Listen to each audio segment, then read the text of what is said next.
This is Sam with Nexus Workshop, and today we are looking at the Hollow system. The next part I'm going to start talking about right here is going to be the party registration tool. So I'm actually going to jump around in the screen a little bit.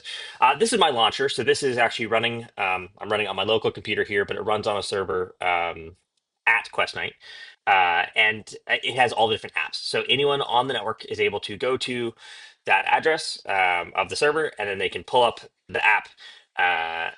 Or the launcher page here, and from there navigate to whatever app they need. Some of them are password protected.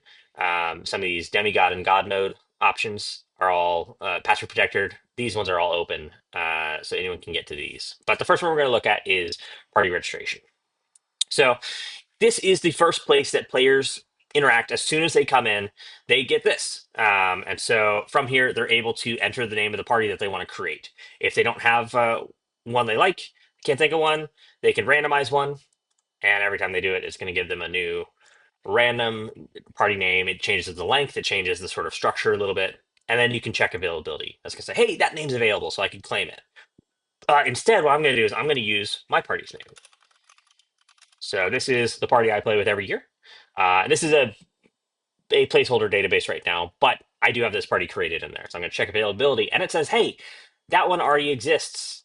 So it needs me to enter in the name of my thing. And you see my little Bitwarden security password sharer popping up. I need to turn that off for this website, but there we go. Big important note right now is that none of this is it's all running in web. It's all based on Node and TypeScript, but none of this is internet based at all. We do not need internet for anything of this to work. Um, so I've got my party name. It told me, hey, you need to claim this party name. So I claim it with a email address of someone attached to it. And now I'm in. Here's my party. Here's my 4 players. So I've got my 4. If I was creating a new one, this would be blank right now, but I can come in and I can change who we are. Now, part of the game is that when I choose a class, if I reset my class, it will knock me a little bit way to the bottom. I'm doing a new character, new XP, starting at level 1. So I'm not going to do that. But here's where I can choose who I'm going to be. I can also add a new player. Let's delete this one because I don't need them. So I'm going to remove them from my party. But here's how I kind of manage that. I go next. This is called a memory block that we have built in. This is because different players tend to play with different parties night to night a lot of the time. So a lot of them will move around. We know there's a couple players that like they bring a different group of people every night. And so throughout, Hollis is actually keeping track of what quests you do. And whenever you go and touch a quest board, it lights up all the crystals on it with the completion status of that. So it's showing you what quests are available and in what state they are, whether you can take them now, whether you have to queue for them, get in line. And it'll tell you if you've done them. And it also gives you recommendations of what it wants you to do. We'll do another video on that. But this memory block lets me basically, it doesn't actually erase any logs, but it puts a blocker and says, hey, before this point, ignore the fact that they've done these before. So it kind of restarts their journey. I'm going to say continue. I'm not going to do a memory block. Quest preferences, these are questions that we're able to configure in the database. So we can configure up these questions, and this is what's driving those recommendations, or one of the things that drives those recommendations. So I want to play as many quests as possible. Of course, means it's going to give me a preference for quests that have been flagged as fast. I want to delve into the story and lore, or I just want to fight stuff. So it's not going to give me preference to lore flagged quests. And then at that point, it tells me it's time to pick a crest. There's one of these boxes on the table next to my registration station. There's a bunch of crests sitting on the table. I just grab one. This box is turned purple, telling me, hey, it's ready to write. I tap that crest, and then it would actually wake up on the screen and say, cool, you're done. Great. I'm just going to exit. It gives me this. But that actually wrote that party name to that party crest, and now I can take that and go forward. Another cool little backend feature of those party crests is that it has a timestamp on it too. So whenever one of those party crests goes, whenever it's read anywhere, it looks at the timestamp and says, hey, is this more than 12 hours old? If it's more than 12 hours, that's not from tonight. That wasn't written tonight. That's not right.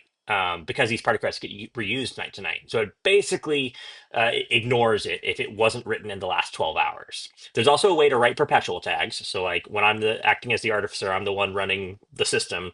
I have a tag on my belt that I've written as perpetual, so it works night to night. I don't have to keep rewriting it every night. All the others, though, essentially automatically erase themselves. They stop functioning until it gets retapped on something and rewritten.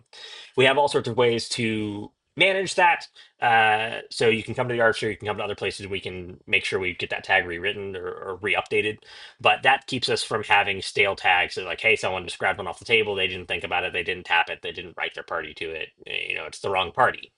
So that's how we handle that. And that is party registration. It's pretty quick, it's pretty fast, and it gets them in, and now they're playing the game.